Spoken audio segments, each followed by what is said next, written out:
Bonsoir à tous. À la une de ce journal, un livre de sciences suscite un tollé de réactions au Cameroun. Destiné aux élèves en classe de 5e, l'enseignement des pratiques sexuelles déviantes divise l'opinion publique. D'un côté, des critiques sur l'effet pervers de ces cours sur des mineurs.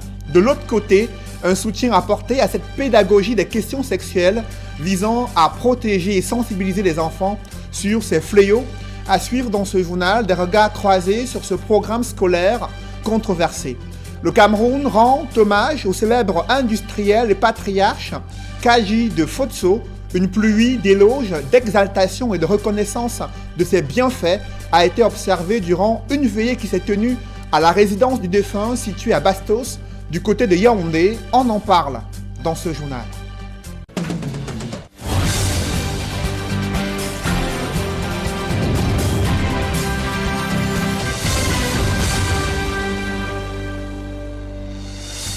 Merci de suivre cette édition complète de l'information sur Equinox Télévision. La toile s'est embrasée cette semaine à la suite de la découverte de ce contenu controversé dans un livre de sciences. Il s'agit de l'enseignement des pratiques sexuelles déviantes visant à sensibiliser à première vue des jeunes élèves de la classe de 5e sur ces fléaux. Mais des Camerounais ne voient pas cela d'un bon œil.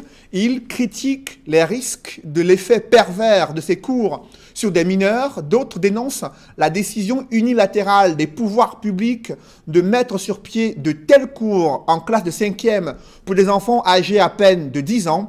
Un avis qui est loin de faire l'unanimité. Cette réaction et d'autres encore qui ont été publiées sur les réseaux sociaux sont évoquées dans ce reportage signé Gladys Sidier. L'opinion nationale est divisée au sujet du livre intitulé « L'excellence en sciences », inscrit au programme en classe de 5e, qui contient des images jugées scandaleuses, des chapitres incitant à la perversion sexuelle. L'une des images qui fâche est celle d'une femme nourrissant au sein un animal, citée comme un exemple de zoophilie. Dans cette séquence d'enseignement consacrée à la santé de la reproduction, plusieurs autres pratiques sont présentées aux élèves en classe de 5e. La réaction des leaders politiques ne s'est pas fait attendre. Maurice Kamto, sur sa page Facebook, écrit qu'il s'agit d'une volonté d'initiation déguisée de la jeunesse camerounaise aux dérives propres à certaines pratiques sexuelles, ouvrant la voie à la dépravation des mœurs de nos jeunes. Pour Alice Sadio, le livre est inapproprié pour nos enfants et devrait être retiré des programmes. Des leaders d'opinion, à l'instar de Didier Yimkoa, qualifient cela de pollution sexuelle en estimant que le sexe, étant toujours considéré comme un sujet tabou, l'on ne saurait légitimer certaines pratiques, encore moins les présenter aux enfants en classe de 5e, jugés très jeunes. La presse n'est pas restée indifférente. La preuve, les unes de plusieurs tabloïds parus le 7 septembre. Pour la nouvelle expression, c'est un scandale des déviances sexuelles enseignées aux élèves. Et pour le messager, c'est une question de mœurs. L'excellence en sciences, c'est le livre qui fâche. Sauf que tout le monde ne semble pas aussi remonté. Martin Kamumim, par exemple, dit n'avoir aucun problème pour l'introduction dans les manuels scolaires des enseignements qui peuvent permettre aux enfants de grandir en ayant la maîtrise, dit-il, des choses considérées longtemps comme tabous et qui ont fait plus de ravages qu'autre chose. Il s'interroge toutefois sur la méthode utilisée pour transmettre le message. Le professeur Aboya Manassé, par contre, ne fait pas de nuance dans son post. Pour lui, parler aux enfants de pratiques en cours dans leur environnement est pédagogique, rien de plus. Sous son post, commenté par près de 100 personnes, il a été repris par de nombreux internautes qui estiment qu'on est loin de la pédagogie. Le sujet alimente les débats. Les captures des pages du livre sont partagées par de milliers d'internautes qui appellent au boycott de ce livre de sciences au programme en classe de 5e. Avec ce flot de réactions, l'excellence en sciences s'éloigne de plus en plus de la mention excellent. Et le débat est loin d'être clos. Restons dans ce chapitre éducation pour évoquer l'ambiance de rentrée scolaire en zone rurale. Vous allez le voir comment la crise anglophone continue d'impacter dans de nombreux lycées situés dans le département du Mungo, mais aussi à Bafang, là où la discipline est de mise dès les premiers jours de l'année scolaire 2018-2019. C'est un reportage signé Isabelle Carole Zoupet, également Cyril Diemba et Andy Ngagnou. Le train de la rentrée scolaire a bel et bien démarré sur l'ensemble du territoire national. À Konsamba, dans le Mungo, ils sont nombreux, ces élèves des écoles publiques bilingues maternelles et primaires, à avoir renoué avec le chemin de l'école. Ici, la joie se lit sur les visages des élèves, heureux de retrouver leurs camarades et de découvrir leur salle de classe. Les élèves qui traînent encore le pas auront du pain sur la planche, car les enseignants dispensent déjà les cours. Les responsables d'établissement confient que les effectifs qui se sont multipliés du fait de la crise anglophone créent de nombreux problèmes. Il manque de table banc ici au groupe 1 parce que c'est un centre d'examen. Je viens de vous dire qu'on a prêté les table banc pour faire le first cours. Donc pour le moment, pour les enfants, j'ai une salle de classe qui est vide. Il n'y a pas de table banc. Il faut au moins 20 tables banc dedans. Mais les parents, avec leur charge, maintenant eux ne peuvent pas s'en sortir. Au lycée classique de Bafang, les élèves ont été surpris de la rigueur et de la discipline mise en application dès les premiers jours de l'année scolaire. Les enseignants recommandent aux élèves de se concentrer sur leur objectif de réussite. Ils sont également nombreux des élèves qui n'ont pas pris le train de la rentrée scolaire du côté des ECA. Pourtant, les responsables d'établissements scolaires estiment que c'est dès le premier jour de l'année scolaire qu'il faut préparer sa réussite pour passer en classe supérieure ou réussir son examen de fin d'année. Reportage Joël Niem et Gladys Sidier.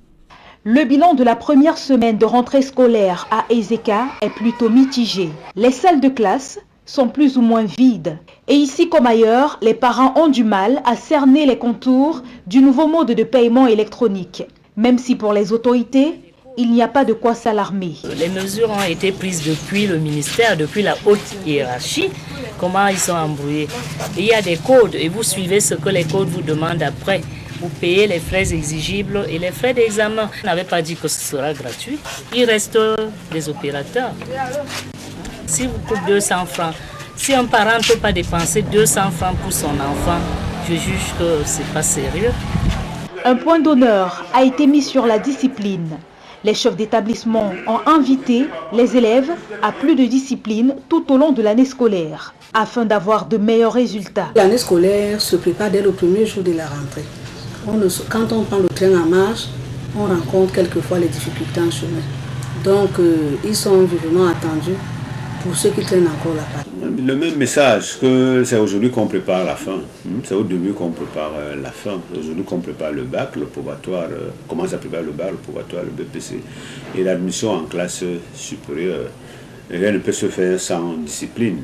Mais que malgré les cris, malgré les grincements de dents de quelques, j'allais dire, mécréants, la discipline reste le mot d'ordre. Leur avenir est à l'école, parce que l'école est la voie royale pour s'insérer dans la société. Donc je crois que j'ai pu vous dire que l'école est effective. La rentrée elle est effective au lycée bilingue des ECA. Tout le personnel est en place. Les parents qui gardent encore les enfants à la maison doivent donc leur permettre de rejoindre leurs camarades dans les salles de classe. Les parents viennent généralement en retard, mais pour ce qui est de Saint-Laurent, nous sommes en train d'habituer les parents. Il y a eu suffisamment d'inscriptions et nous continuons à accueillir encore les retardataires jusqu'à la fin de cette semaine. Nous connaissons les problèmes que les parents rencontrent pendant la rentrée scolaire. Mais qu'ils fassent des efforts, parce que au vu des programmes que nous avons à parcourir, il nous faut vraiment démarrer à temps pour pouvoir terminer l'année scolaire. C'est donc un début d'année scolaire 2018-2019 à plusieurs vitesses à Ezeka. Dans le reste de l'actualité, la politique de préservation de l'environnement présente encore de nombreuses failles. C'est le constat que font des experts après une enquête menée au Cameroun. D'autres précisions avec Donald Brice Kamgan. les inondations, la sécheresse et leurs dégâts. Voilà deux principales manifestations des changements climatiques qui frappent de plein fouet le Cameroun comme d'autres pays africains. Dans le pire des cas, des morts sont enregistrés comme la dizaine de personnes englouties par les eaux le mois dernier à Limbé, dans la région du sud-ouest. Ces faits rappellent que le gouvernement camerounais a de nombreux efforts à faire dans la protection de l'environnement. Pour la majeure partie de la population, le principe reste encore une affaire des autres, alors que le gouvernement, lui, évoque des difficultés de financement. Comme recommandation, une des premières recommandations, c'est de rendre le droit de l'environnement accessible aux citoyens lambda. Et notre conviction à ce niveau est que si chaque citoyen a une bonne connaissance des règles de protection de l'environnement, l'environnement sera mieux protégé. Le Cameroun est pourtant signataire de nombreux textes internationaux sur la promotion de l'environnement, l'un des plus récents étant bien la 21e Convention des parties, la COP21, ratifiée au niveau local. Il existe bien un plan national de gestion de l'environnement, mais tout cela reste théorique si des actions concrètes ne sont pas menées. Ceci engage le Cameroun à un certain nombre de responsabilités au niveau climatique, notamment de réduire les gaz à effet de serre et bon nombre d'autres engagements. Un panel d'experts en environnement et notamment des juristes recommande par ailleurs au Cameroun de lever les contradictions dans certaines lois sur la promotion de l'environnement pour plus d'efficacité. Cette période de pré-campagne présidentielle révèle déjà des dissensions au sein de la section RDPC Vaury 5. Un meeting prévu hier à l'esplanade de la chefferie du canton Bassa à Douala 5e a été annulé à la dernière minute. Pourtant, tout avait été mis en place pour l'accueil des militants. Mais l'organisateur, Jacob Kiari, adjoint au maire à Douala 5e, s'est vu rappelé à l'ordre. Selon des témoins, c'est le président de la section RDPC Vaury 5 qui a contesté et s'est opposé à ce meeting, invoquant des instructions de la hiérarchie qui recommandent une autre démarche politique sur le terrain. Les responsables politiques du côté de Douala 5, notamment la section RDPC, n'ont pas souhaité s'exprimer à ce sujet. Revenons sur ce drame survenu sur l'axe Douala-Yaoundé, où 7 personnes ont été tuées dans une collision entre un minibus et un camion semi-remorque. Le récit des faits avec Joël Niem et Isabelle Carole Zoupet. C'est aux environs de 15h30 au lieu-dit Sombo sur la nationale numéro 3 que le pire s'est produit. Il s'agit d'une collision entre un minibus de transport en commun et une semi-remorque. Le son sur la chaussée, l'état du véhicule témoigne de la violence du choc. Selon les témoins, le mauvais dépassement serait à l'origine de ce grave accident. Il s'agit tout simplement que le camion que vous voyez derrière vous, il a dû tenter un dépassement sur une ligne continue et s'est retrouvé nez à nez avec le car que vous voyez derrière qui était bondé de passagers. Le bilan de cet accident fait état de plusieurs morts et de 6 blessés graves. La circulation a été paralysée durant plusieurs heures sur cette route reliant Douala et Yaoundé. Les corps ont été déposés. Le Cameroun rend hommage à un célèbre industriel et patriarche, Joseph Kadji de Fotso.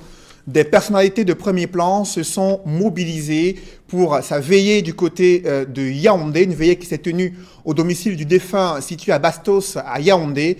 Une pluie d'hommage, une pluie d'éloges, de reconnaissance et d'exaltation des bienfaits de ce célèbre industriel, Kadji de Fotso. Reportage avec l'équipe du côté de Yaoundé, Emmanuel Diop, Marcelin Gansop, Joël Essengue et Élisée Bokba. Toi qui es plus fort que la mort, Seigneur, nous te supplions pour Papa Joseph. Ils connaissent les joies de la résurrection par Jésus le Christ notre Seigneur.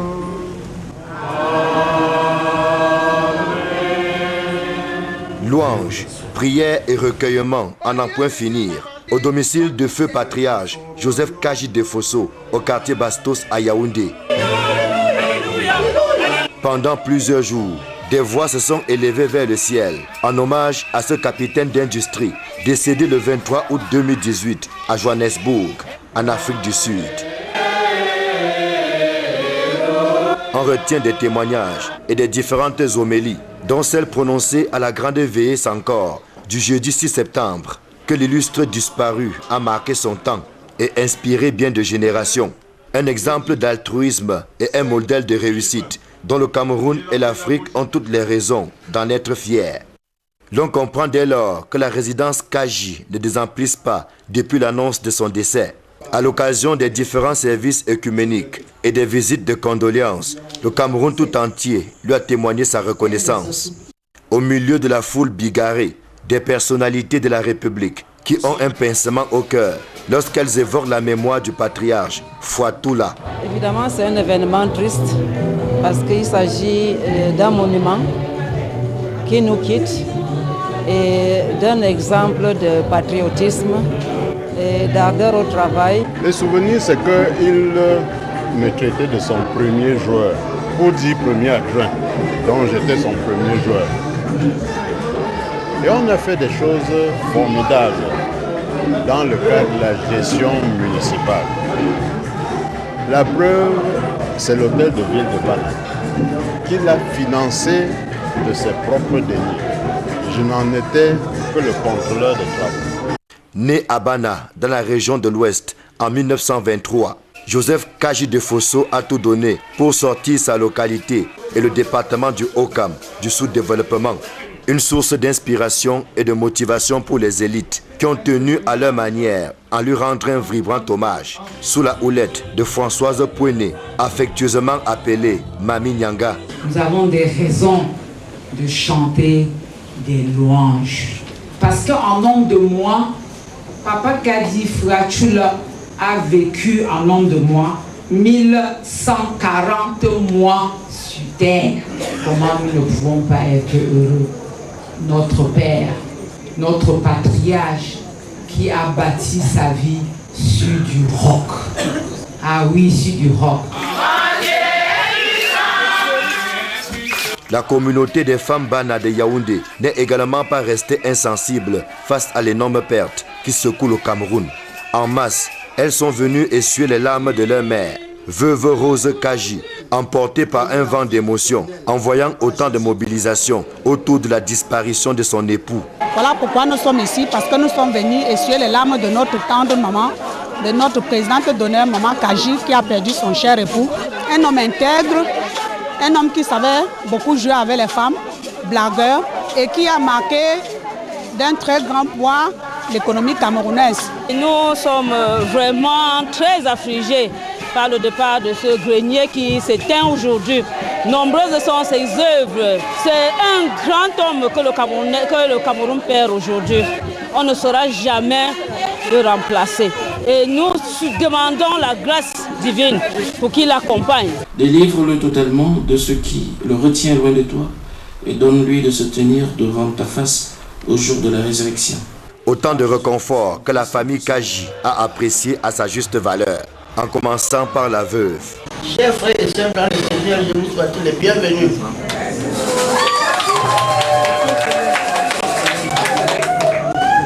Écoute Céleste, soyez les bienvenus.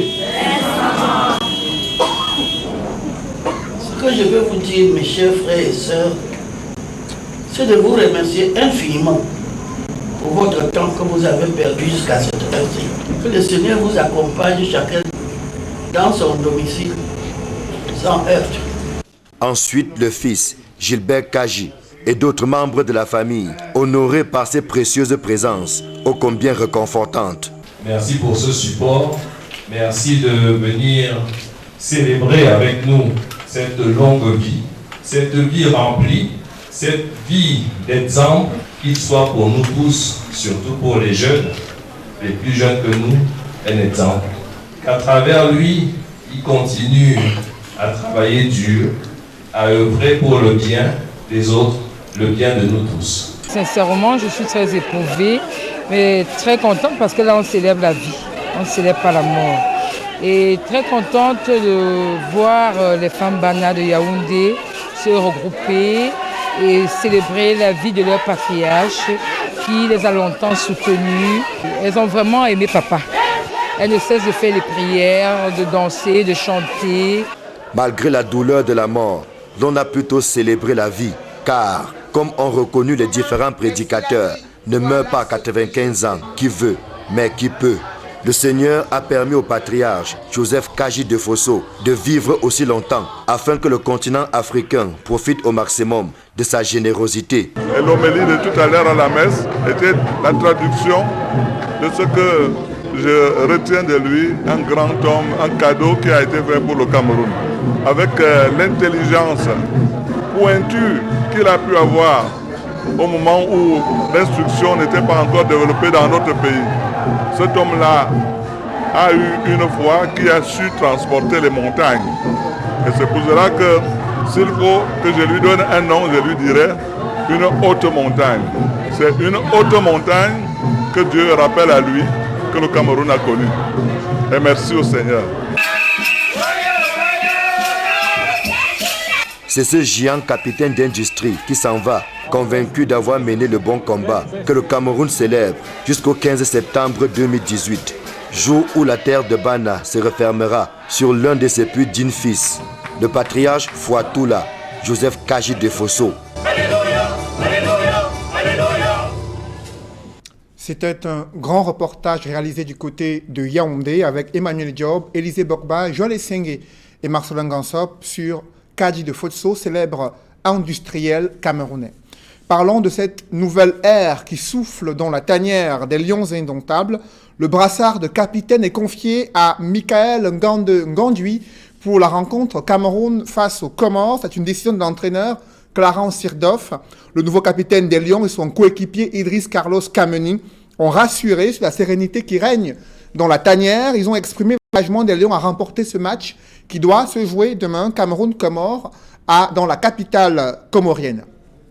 L'Institut universitaire du Golfe de Guinée qui tient son conseil scientifique, objectif, peaufiner ses formations afin de permettre aux étudiants de disposer des outils, mais aussi des compétences qui leur permettront de s'insérer dans le monde socio-économique. Reportage. L'universitaire du Golfe de Guinée a tenu le 6 septembre 2018 la deuxième session de son conseil scientifique. Réunis autour de son président, le professeur Henri Amvamzolo, les travaux des 30 membres qui constituent le dit conseil visent l'amélioration des conditions de performance des étudiants, leur professionnalisation qui passe par l'utilisation du digital dans la formation avec la mise en place de l'enseignement à distance. À partir de 2018-2019, va être complètement révolutionné.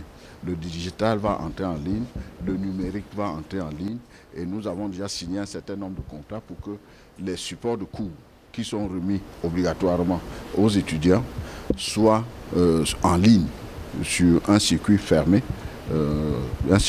contrôlé par l'IUG, de telle manière que l'étudiant puisse non seulement travailler sur le support, mais également aller sur le digital, trouver le même cours et enfin être en présentiel avec l'enseignant dans la salle de classe. Cette instance de réflexion et de proposition de l'Institut en matière de politique scientifique est constituée des représentants ou des recteurs des universités d'État, des directeurs des instituts privés nationaux et internationaux qui sont par ailleurs des partenaires privilégiés.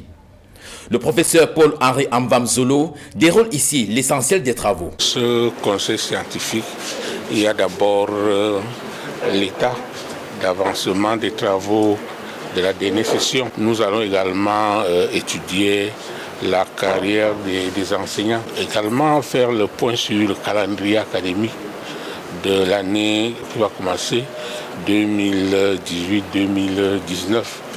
Et comme l'a souligné Monsieur le Président de l'IUG tout à l'heure, et compte tenu de la composition de ce conseil, nous pensons que chacun des membres pourra donc apporter sa contribution.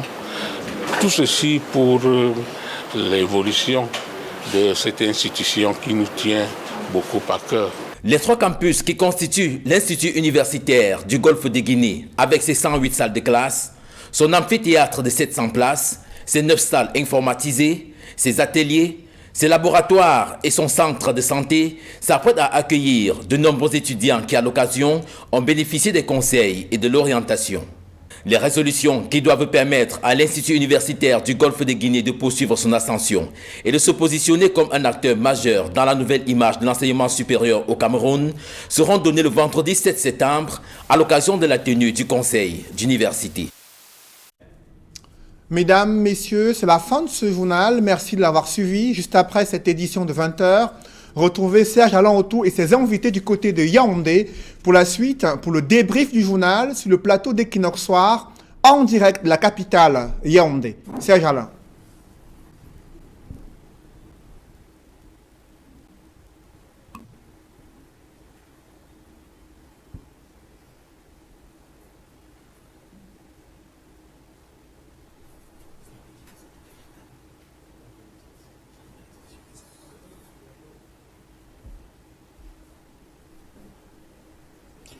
L'enseignement des pratiques sexuelles des